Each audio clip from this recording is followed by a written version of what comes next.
Good evening, everyone. You probably have seen it or even smelled it. Creosote is a black tarry substance once used to treat railroad ties and telephone poles at the old Kerr-McGee plant in the heart of Columbus. Decades of using the chemical meant it got into the ground, in the water, and in the air.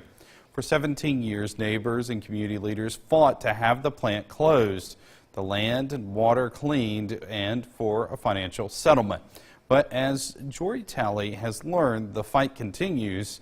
She joins us now live from Columbus's north side. Jory? It's been nearly 4 years since Kerr-McGee and attorneys for people in this neighborhood reached a $5 billion deal.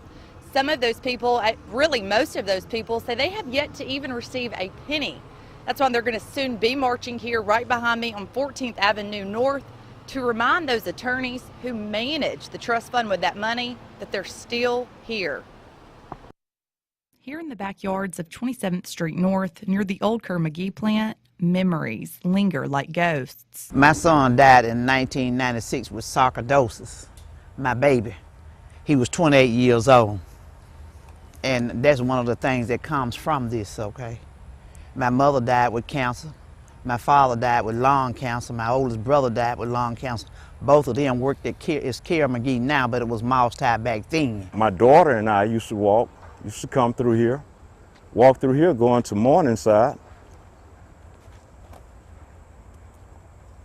When she was little. Now, at the age of 35, she's passed with breast cancer. Eric Collins grew up here. He played here. He says what they didn't know then is killing them now. Out here is where my brother Tim and I used to come out here and play. It used to be some water out here. We used to come out here and wrestle, play, and have fun. Blackberries. We used to eat out here. We had plum trees on down some we used to eat. We was little kids out here. They used to have little spots out there with a little water, and we used to go out there and wrestle and play in it and have just a good time. Didn't know we was getting poisoned. One by one, Sherelle Sturdivant has lost loved ones. She believes the danger is still close by. You still can see the creosote on some of those poles on the next street. There's a lady over there got a pole right in front of her drive, and the creosote comes out on the black creosote, okay? And it's a lot of stuff going on right here. Like when the water get up back in, it have grease on top of it. Like if it rain a lot. When the settlement was approved, Sturdivant says she did what the lawyers told her to do. Every time you call that 800 number, they give you they sent me a paper to fill out. I filled it out and sent it back. That's been over a year ago. You hadn't heard anything else from it. When I call that 800 number, they tell you it's still pending, okay? But you hadn't heard anything from them. They denied my baby died with sarcoidosis.